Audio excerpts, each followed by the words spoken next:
Olá, vamos continuar a contar a história. Hoje entra em cena Constantino. Ano 300 depois de Cristo, Constantino entra em cena. Ele está numa batalha e nesta batalha ele tem uma visão de uma cruz. E dizia a visão, com esta cruz você vencerá essa batalha.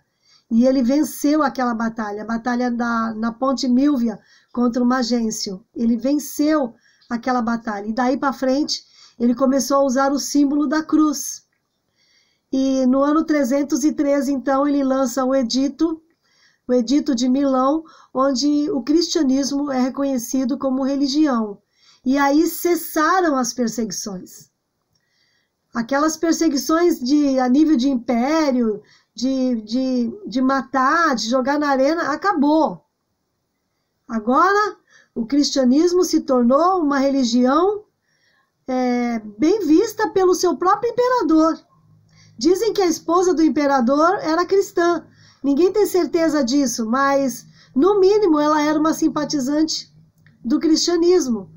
E o Constantino, por conta dessa visão que ele teve, ele também se tornou um admirador, assim, mas no fundo da questão ele tinha interesses políticos, né, nessa coisa de abraçar o cristianismo, entre aspas.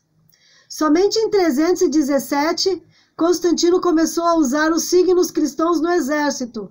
Então os exércitos passaram a ter umas cruz nos seus uniformes, nos escudos. Tinham ali, nos documentos oficiais também ele usava cruz, nas repartições públicas. Então o cristianismo ele começou a se espalhar pelo império. Era bem visto por Constantino e pela sua cúpula ali. Constantino ele permitiu a liberdade religiosa. Em 20 de maio a 19 de junho de 325, aí ele começa a se intrometer nas questões religiosas.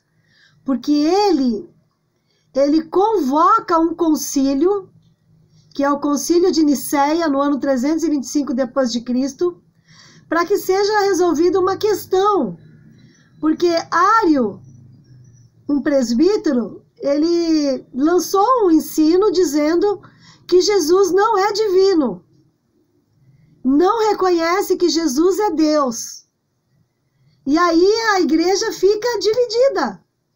Porque tem uma parte da igreja que acredita que Jesus é Deus, Jesus é divino, e tem essa parte que o presbítero Ário já influenciou.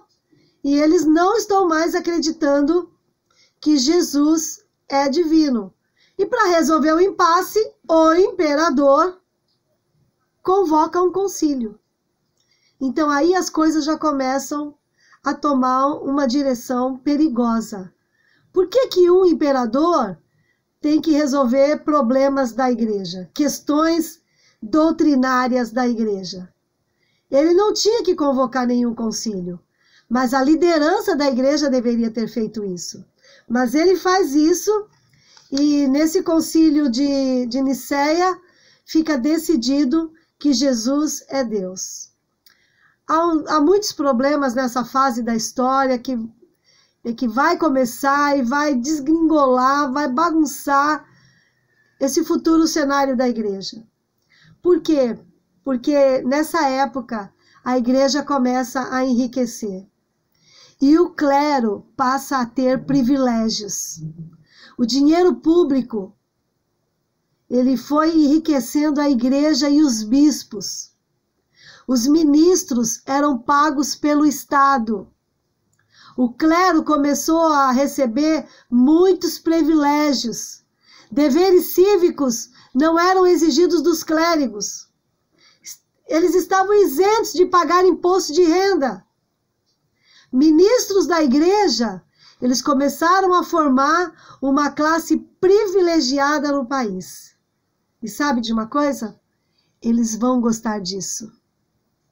Essa união igreja e Estado traz muito dinheiro para a igreja, traz poder, traz posição.